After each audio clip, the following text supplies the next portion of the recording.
Shut up and sit down.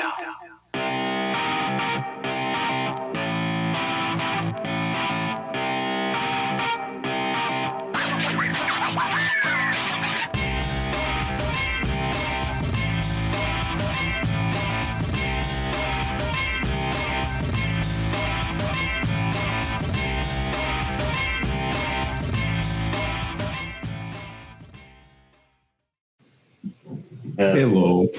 Howdy, howdy. Oh, Lord. What? It started buzzing. Yeah, this fucking thing, man. Oh, God.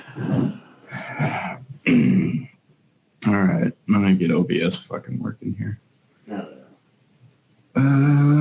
Yeah, I got all right. my side too as a backup. It's just recording what's on my screen though, so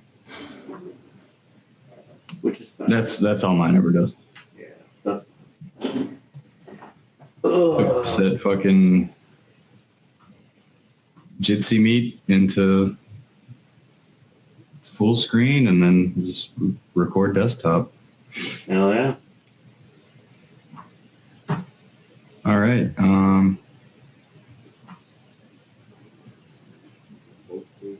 How do I sound to you? Sound good to me. How do I? You sound good. Your video's good. So, All right. just for the third layer of tertiary backup, I'm also gonna be live on Twitch. So Sounds good. streaming. And for Okay, no, I'm not. Failed to open codec. Generic error in an external library. Okay. It's whatever. Whatever. Recording then. No, I'm not. God damn it. Why are you like this? Yeah, computers, they're good sometimes. More often than not.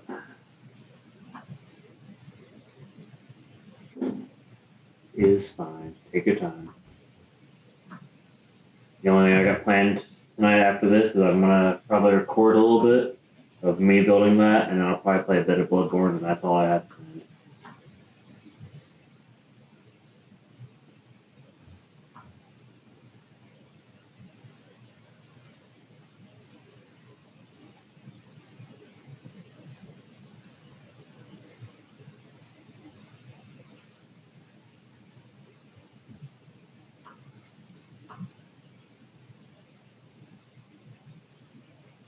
Well, that's something neat.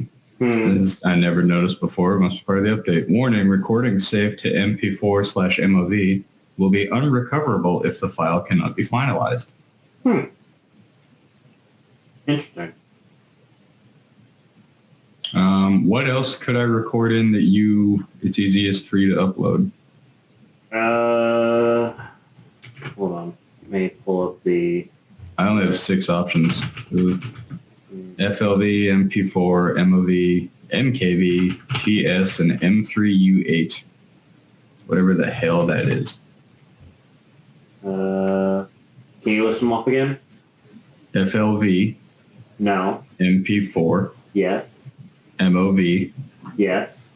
MKV. No. TS. No. M3U8. No. So Even an MP4. MP4 or MOV. Yeah.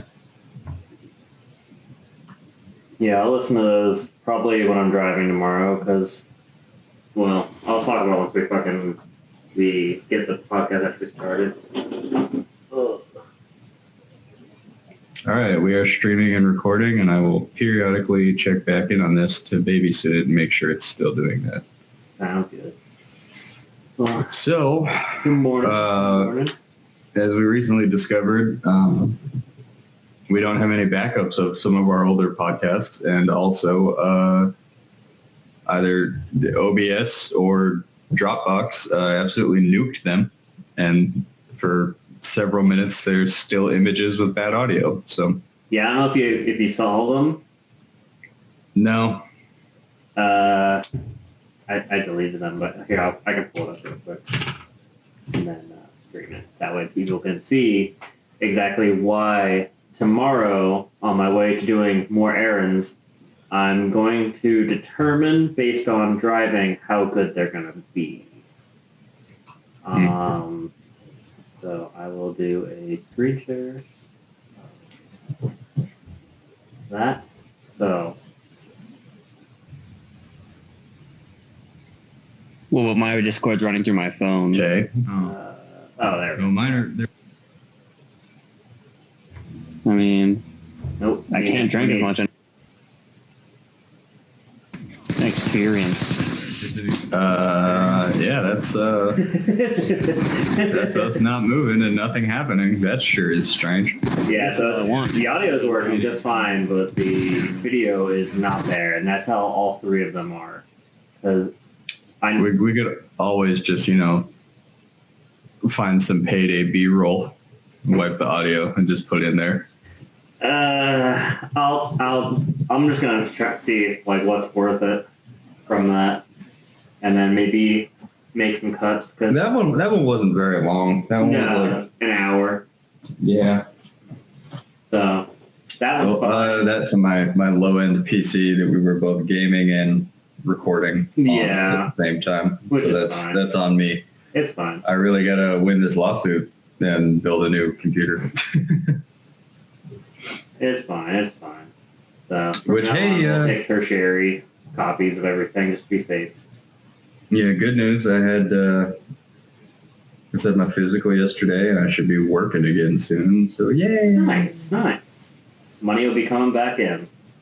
I can fix some of the issues I have with my vehicles, like the complete lack of exhaust on the Raptor and complete lack of power steering in the Raptor and the complete lack of a fuel pump in the Camaro. I mean, I could potentially have two fully functional vehicles again soon, and that's exciting. Yeah, it's gotta be nice. Gotta be nice to have options. I loved driving that Camaro when it ran because it's just so nice to drive. Mm-hmm. I was actually watching Smoking Tire yesterday with Matt Farah, and he had Doug DeMuro on. Doug DeMuro is about to inflate fourth gen Camaros because he admitted on the podcast, he's like, I love fourth gen Camaros, and they looked at some on Cars and Bids, and he's like, I really want one of these. He wants the 30th anniversary. Mm. They were, you pull one of those up, they were white with white rims and white leather interior and hugger orange RSSS stripes, which I really like. I think they look fantastic. I would absolutely remove all of the white interior pieces and replace them with just regular gray or black from the Z28 because I could never drive a car with, a white interior. I'd probably put different rims on it too. But fantastic car. Love them. Right above your cursor is a perfect example. Oh, I moved. Which one? That's got, nope. Left. That one? Yep. That one's got the what we call the SS hood, which is the fiberglass hood I have that doesn't fit my Camaro properly.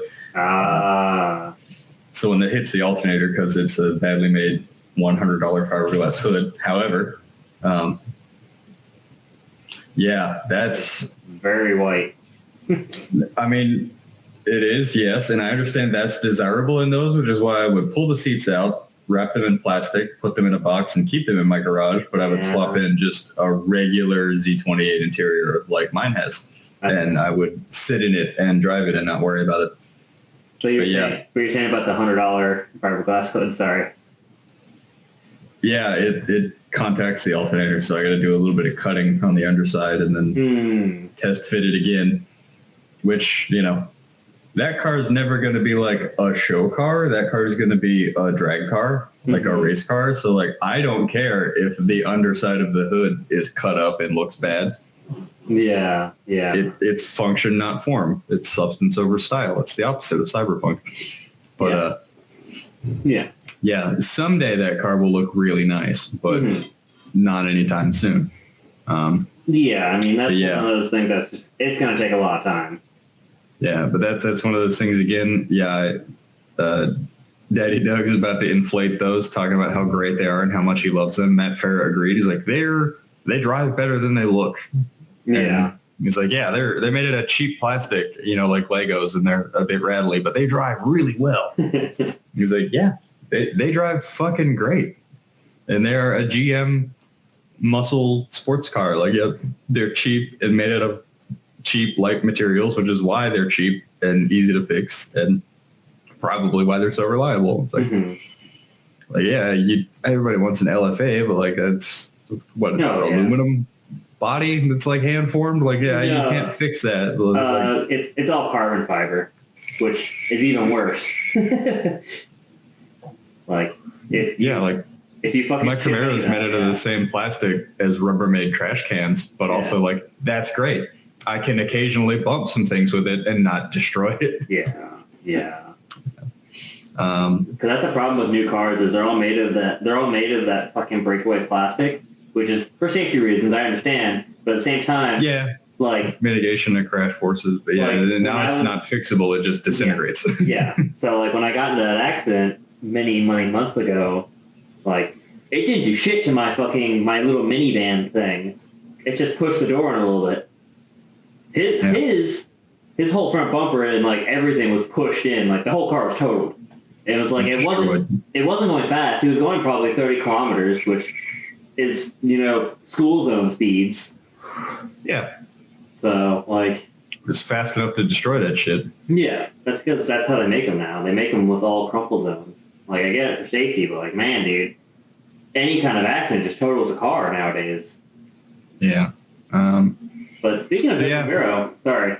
Yeah, good go. It'd be cool to have two functional vehicles again, one of which was actually the Camaro I think really fuel efficient. I got like 25 to 27 miles per gallon in it because it's got highway gears and like 65 is like 900 RPM. So you just cruise. Yeah. Which is terrible for drag racing. It would be swapped out, but also I really enjoy driving it and it just being a nice, pleasant car. Whenever I got the Trans Am, I might keep that rear end and swap that rear end because it's a disc brake rear end into the Trans Am because there weren't a whole lot of four-wheel disc cars in '82. But in addition to that, we both need to. I got to find my notebook for one thing, and we got to go over the list again because I had a couple of things I wanted to add to the list or change about the list on my end. I don't know if you do as well or not. But, I have to find my notebook. I have to find I know where my little notebook is. My bag. It's like my everything book. But I just don't, for the life of me, know where the hell. Oh, it's right there. But before we go get too far off topic, speaking of Doug DeMiro, he actually had. So on Twitter, how you can kind of repost, or not repost, but like kind of link videos and stuff to it. So on Twitter, a lot of people are having their reposts deleted because it's talking about how Doug DeMiro is shitting on Tesla and how their value is dropping because they're shittily made. And because that sure just doesn't seem like a thing Elon would do. It does. It seems exactly like the kind of thing Elon would do. So it was a big article I read, and I was like, that sounds about Elon. Sounds about Elon, yeah. Like, I want to go and destroy a Tesla just because I can, just to piss off the fanboys. We'll get a salvage one like Rich Rebuilds does, or we'll get like 4 or 5 of them. And one of my additions to the list, the monster truck. We'll drive my monster truck over them. Yeah. But let me grab my notebook. All right. Sounds good. Oh, it's plastic. Don't step on that. Yeah, don't step on that.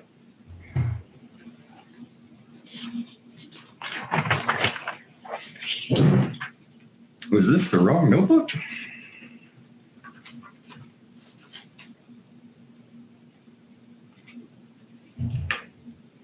It's the wrong notebook. This notebook's empty. How could you? The hell do I have an empty notebook for?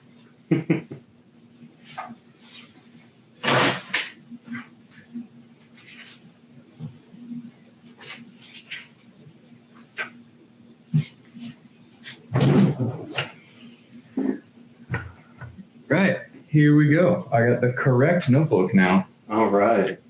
I have two very similar notebooks, of which one of them was in my college backpack for a long time and never had anything written in it.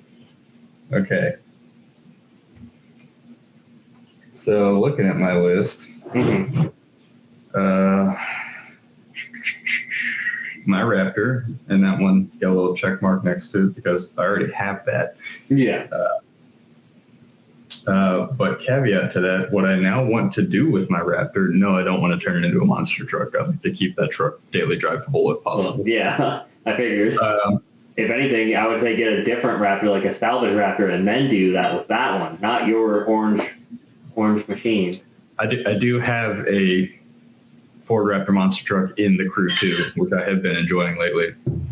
Done up in a Bigfoot livery. I think it's very cool. But no, I have different plans for a monster truck, which we'll get to. But the Raptor, something I recently watched was somebody do a full teardown analysis and then rebuild of Ford's 7.3 Godzilla motor. And it is a Ford engine, but it's incredibly similar to Ford LS and new LT architecture. So like a lot of LS engine parts like work in that engine. Okay. Like okay. the valve lifters are exactly the same, like the same part number and everything. So it's a Ford engine with GM lifters. Hell yeah. So I'd like to do a supercharged 7.3 Godzilla swap into the Raptor someday. And this is the other different Raptor. No, my Raptor. Oh, you want to put that in your Raptor? Okay. Yeah, what I'm going to do with the 6.2 out of my Raptor is use it in our GT40 kit car. Okay. Ford V8 engine, dual overhead cam, be reliable, sound great, make good power. Yeah. The engine makes like 420 horsepower. Which is plenty. Already? Which is plenty for a GT40. It's for a enough. fiberglass car. Yeah. I dare say that still might be too much, but that's fine. For a car like that, it kind of deserves that much power at least. Yeah, and do it, really well. And like, Yeah. it's got the 6.2 badges. Like, let's get new 7.3 supercharged badges that look very similar made and put those on there. And, it's going to need repainted in that really expensive orange because my paint's getting fucked up. Yeah. Sitting outside in Washington snow. Yeah, I mean, sitting outside in Washington snow, sitting out in the sun, getting the sun fade, driving on the highway. Yeah. Just driving it in general was damaging it. Yeah. And I've got the Bandit Trans Am, which I would leave pretty much stock because I just have always wanted one to drive. Yeah. Which it's crazy because I've seen a few they're in like primer. They're getting retarded, yeah. Well, no, I've seen. They're not like Countach money, but like they're getting up there. No, actually the opposite. For your area, I've seen a few that are basically just primer or like bare metal, and they're going for like $10,000. So like it's stupid expensive for what it is, but like it's still, you could afford that and then put the time and effort in and get it to what you want for less than $40,000. Not only that, but like I dare say that with my credit, I could Navy Federal a loan for a Bandit Trans Am. Mm-hmm. It'd be like a personal property loan with like a 9% interest rate, but like I'd have a Bandit Trans Am. Yeah, exactly. I'm not going to do that. I would not recommend that. Not with 3 cars. Maybe if you sold one of them. Yeah, as it stands, I've got garage space for 2 cars and then 2 cars I could put in the driveway. And then also I got 1 street parking, which doesn't block the driveway or the road or anything. But yeah, I'm not going to be staying here that much longer, just a couple more years. Yeah, 2 years. I hate moving. I don't want to move. But at the same time, we will be done then. Yes, we'll be done. We'll be heading to North Carolina. Exactly. So it definitely will be nice to be finally done moving. And then there will be a lot less snow in North Carolina. And even if we do have snow, we won't have to go. I mean, I'll have to go far, but whatever. But like, you will have no shortage of reliable daily drivers to choose from. Yeah, I'm not super worried. All right, moving on down the line. The rear-wheel drive 91 Grand Prix, the 91 GTO Pontiac never built. The rear-wheel drive Beretta, the Beretta ZR1, which has 90s Corvette ZR1 parts like the LT5, which I love, even though it's a $25,000 engine. The March 83G, the Randy Lanier Tribute Blue Thunder Racing. That'll probably also have an LT5 based engine because I love that engine. Good. You're running through too fast. I'm just going to pull up images for them. Okay, so that black one in the center of the screen is perfect. That's a GTZ. That's basically what we're going to start with. And then underneath that pretty good looking, but subdued Chevrolet Beretta exterior will be a fourth generation ZR1 Corvette. Okay. Kind of gives me the feel of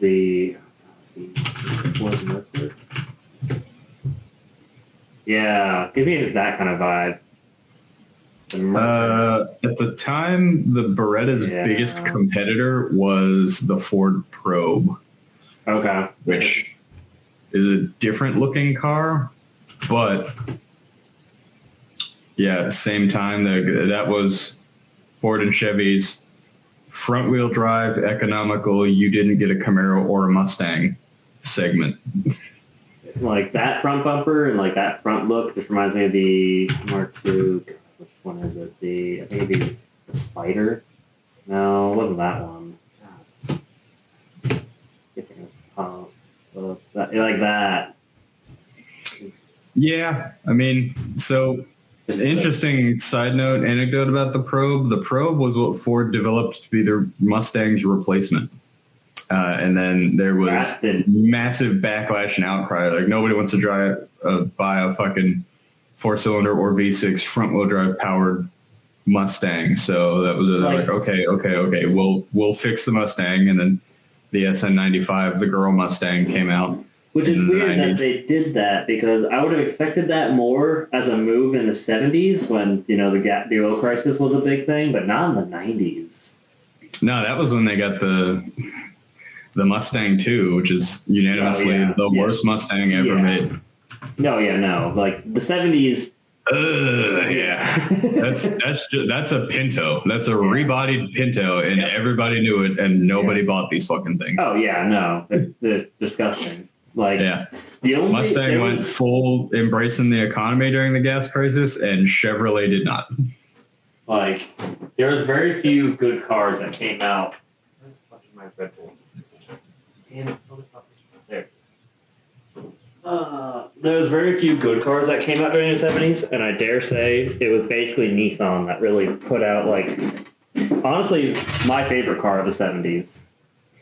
There were some good ones, but for me, it's pretty much only Camaros and Trans Ams from the 70s.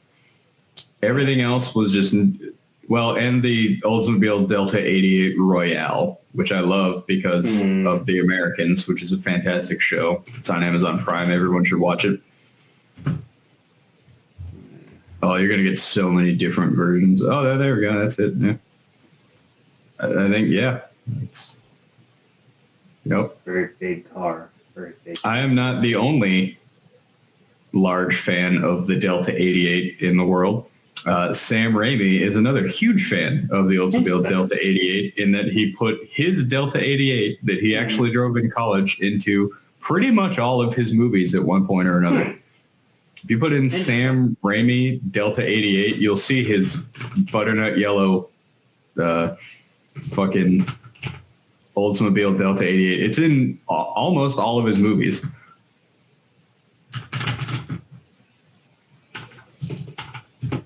Type.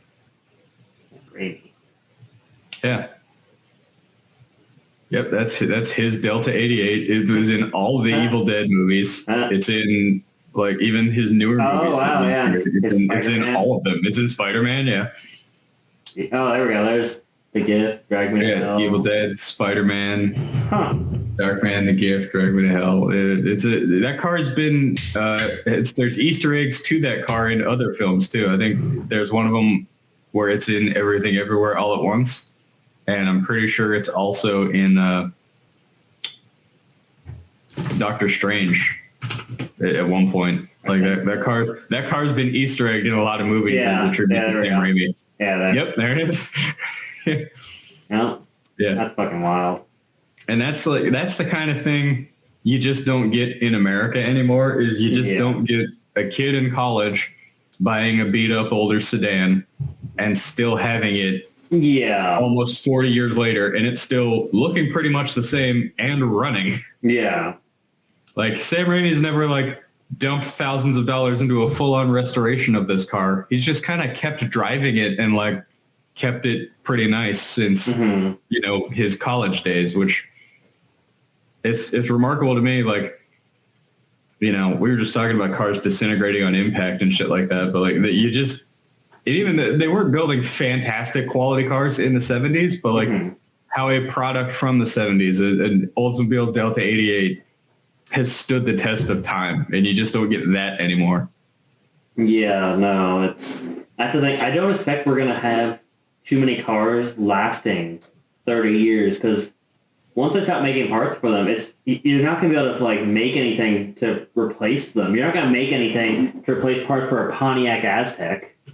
Like you just can't. Well, just in the early 2000s, in a laughing stock that they were, Hyundai and Kia kind of pioneered this new thought process of cars being like disposable cameras, where even when I was right out of high school and I worked for a Kia dealership, like there was no like rebuilding parts of the Kia. It was just like, oh, it needs a new engine or whatever. Like, well, we're not going to rebuild that one. We're just going to scrap it. We ordered a new engine from Kia. We'll just swap it. Like there's no repair. There's just replace. Yep. That's basically the thing for everything, though, nowadays. Because, like, if you look at smartphones, smartphones are the same way. Yeah. And like, no one rebuilds anything anymore. Like, we are different. We rebuild everything. Yeah, which it's insane because, like, my smartphone costs $1,000. Like, and I know they've only gotten more expensive because I've had this thing for fucking three or 4 years now. Like, by contrast, mine cost $160.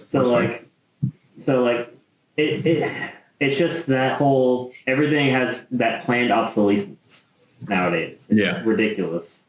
Anyway, you can stop sharing your screen now. Yeah. I never added. That's another thing I'll add to my list when we get to that part. But the March 83G, Blue Thunder Racing. Oh, let me undo this real quick. There we go. That's Wikipedia. That's still a pretty good image. Yeah, that's the spirit of Miami. Fucking had a big block Chevy, and Emerson Fittipaldi drove that car in the Miami race in the 80s. And it was a beautiful car, wonderful car. I think Petrolicious has a great video of it. It kind of reminds me of the Sauber C9. Yeah, pretty much all like Group C, IMSA prototype, closed cockpit Le Mans car, pretty much all looked the same around that time, which is fine because they all look fantastic. Yeah. That's an era I can't wait for us to be recreating through replicas. Which that was actually one of the cars on my list. So if you're doing the Spirit of Miami, that removes one off mine. We have so many prototype Le Mans IMSA style cars on our collective list that I cannot wait for us to do our 24 hours of Cannonball event where we cannonball them from the Red Ball Garage to the Portofino Inn. And again, not a race, more just a testament to, hey, we build these race car replicas that look accurate and sound great and drive wonderful, but also like they're reliable. We drove them from New York to LA. But moving on down the list. Oh, sorry. So before you go to the next one, I'm going to go and finish this off real quick. So this was actually my big car of the 70s, was the Ken Mary of the famous Ken Mary. The Ken and Mary advertisement campaign. Yep. But it's a fantastic car, but it only made 197. Like, that's as rare as most nowadays special edition fucking Koenigseggs and all that kind of stuff. So yeah, they made over 200 F40s. Like, they did not make over 200 Ken Mary Skylines. So that's Like, Yeah. but this whole thing. If That you was ever all find killed. one, Yeah. is it worth restoring? Yes, it is. Of course it Absolutely. is. There's 197 of them, probably much less now. Probably much less, but if you see one, it's probably not real. But at the same time, if it is real, oh man, you have an absolute treat because they stopped making that because of the whole oil crisis, and then Yeah. Japan, yeah. But apologies. Please continue. The Villefort Alvarado, which is the 6-wheeled Cadillac from Cyberpunk. Here, I'll just pull up the 6-wheeled Cadillac. Yeah, nope, not that. They're pretty neat. They did actually make quite a few 6-wheeled Cadillacs back in the day, though. That's built on the frame of one of them, the car from the League of Extraordinary Gentlemen. But yeah, they made quite a few of those back in the day, which is how I know it's possible to actually do it and make it work. And there we go. It again, to have it also drive nice, if need be, I'll just rip off the Tyrrell 6-wheels design and upscale it to the size I need for, a 70s Cadillac. Yeah. Which that's going to be a later on project. That's an 8-wheel Cadillac. That's neat. Wow. Yeah, it's going to be a later on project just because of the amount of 3D printing and custom fabrication that's going to have to go into building that. Yes, but that's fine. It's going to be quite an undertaking. So that's starred because it's going to be a later one, and that's going to have a diesel engine. Okay. I like diesel engines. Yeah. Probably a Duramax because, well, Gale Banks has proven anything. It's that engine can do everything. Low tier on the list, not super important stuff. A Gary Ballou Batmobile replica for the road.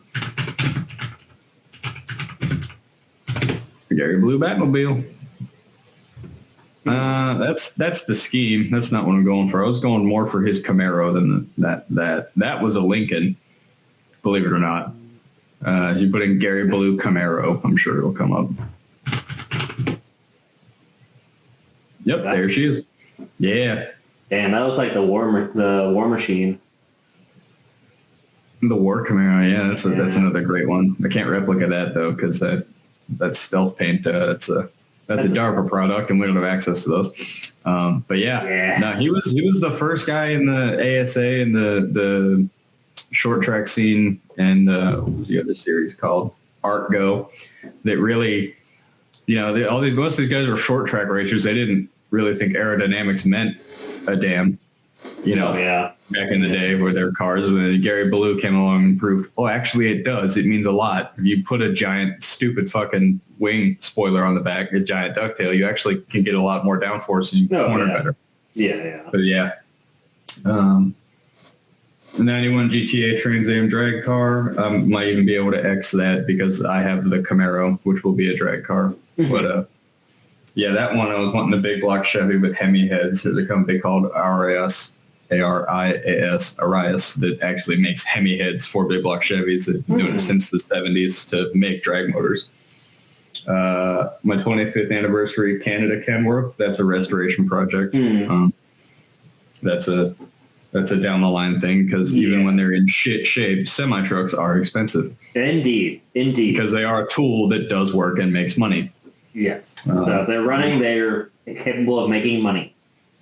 Yeah, exactly. I mean, they got to pass a DOT inspection to make money, but that's not difficult to do. And then my 83 GMC Top Kick that I was going to call Top Cat and paint a little semi-fighter plane-ish livery on. And that's going to be primarily our tow rig because I've showed you, they're the same cab as a 70s Chevy pickup. They're just on a higher class truck frame with an actual semi-truck diesel, and they're used as a medium duty like dump trucks and garbage trucks and all kinds of shit, box trucks. I mean, those trucks were a staple of the industry for a good 20 years. And then the last thing I had on my list was my Pennzoil P7 Penske IndyCar replica. Hold on 1 second. Ooh, what you doing? Ooh, what you doing? Is that it? One of these? Yeah, but yeah, just like that, almost turned into a pickup truck. I would remove the cab though, and I would start with a crew cab Okay. Chevy cab from the time because I want 4 seats in it. Because if Yeah. the whole crew is squadding up, yeah. But if you look at the body lines, I mean that physically isn't a bigger body than a square body Chevy pickup, which as we've proved on past episodes is physically smaller than half-ton pickup trucks today. Yeah. It's just on a higher class truck frame. Yeah. Heavy duty axles, 10, 15 speed transmission and whatnot. That's just a render of an 8-ton. Yeah. But one of those crew cab painted up nice. That's an armored truck actually. That's a bank truck. The cursor's on right there. They did those trucks did everything for like 20 years. Like I still to this day in driving around to from places where I'll see numerous of these as flatbeds, box trucks, water trucks just sitting either disused on the side of the road in people's yards or like that, waiting to be reserved. So like they're findable. They're probably basically that, but on the bigger truck chassis and frame, and it's gonna have the top kick front end because I like it a lot better than the square body one. I don't know why, I just do. It's gonna be a top kick with a Caterpillar engine, so I'm gonna call it Top Cat, and I'm gonna airbrush a little cartoon cat on the door with a top hat on, and that's gonna be Top Cat. Hell yeah. That's going to be our tow rig for when we, I don't know, have to leave North Carolina and drive to Oklahoma to get some obscure project that you or Miller, Chuck, or Lee wants and drag it home on a trailer. We're all going to pile into Top Cat, drive down there and go get it. Yeah. Well, which is why it's going to have seating for 5 and, accoutrements for comfort. And then the last thing I had was my Penske IndyCar. If you look up, Rick Mears won the Indy 500. Look up an 85 Pennzoil IndyCar. Any of these? 85. Sorry, I forgot I had enough screen sharing. I have the model kit sitting back here. I was like, I have a bunch. Yeah. Any of these? The one where he's wearing the red fire suit, standing in the car. Yep. I think that's probably a better picture. Yeah. Chevrolet powered Penske IndyCar 88. Yep. That's pretty much exactly what I'm going to build. Replica of that. And I love that, again, Roger Penske, the man is a class act. Always has been the upper crust of racing. Always looking for the unfair advantage. But you notice all of his race cars are just fucking beautiful. Like, look at they got the chrome suspension arms and chrome wheels. Like did they have to do that? No, they went the full mile on that to make it look nice. Yeah, did that provide any advantage? No, probably not. But it's the most beautiful race car on track that happens to, at the time, also be the fastest. I mean, Roger Penske is the captain and always will be. I love that man. Pretty soon I'll probably be working for him, like within a week or two here. So. Hell yeah. And that's the thing. Yeah, and a gorgeous car. For a long time, Chevrolet powered. He had Lola chassis, and then he decided he was just going to develop his own. Always looking for that unfair advantage. And still involved in IndyCar. Still one of the premier teams in IndyCar, NASCAR, sports car racing. I'm surprised he's never gone Formula One racing. The Indy's where his heart's at. He loves Indy. He always has. Which that's fair. That's fair. I mean, that was the last thing I had on my list, but some things I want to add to my list. If you look at, put in off-road Christine.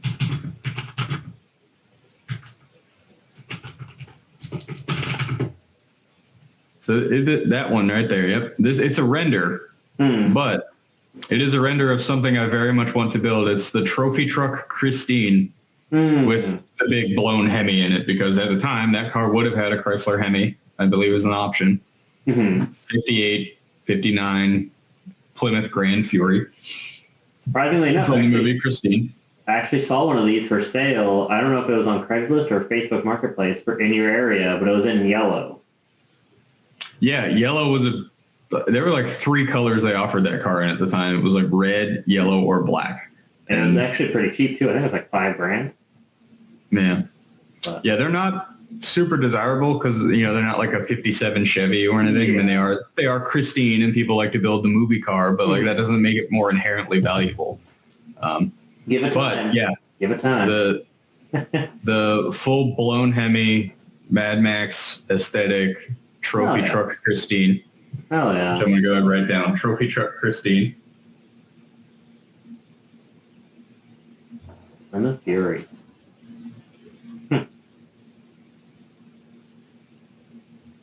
Yeah, not a lot of renderings of it. Just looks like. Well, if you follow that link, there's like 10-ish pictures of that guy's render, and he positioned it differently and put it in a lot of places. And and it looks. I mean, it looks fantastic. It looks great. Yeah. Yeah. Like, even did nice wear on it to make it not look all cream. Yeah. Yeah, it looks fantastic. It's not entirely practical, but building a real world example of a render is always you're going to have differences from the render because renders don't take into account practicality. But and physics. Yeah. So that is one of the things I wanted to add to my list. Okay. Hell yeah. Yeah. Any others? And,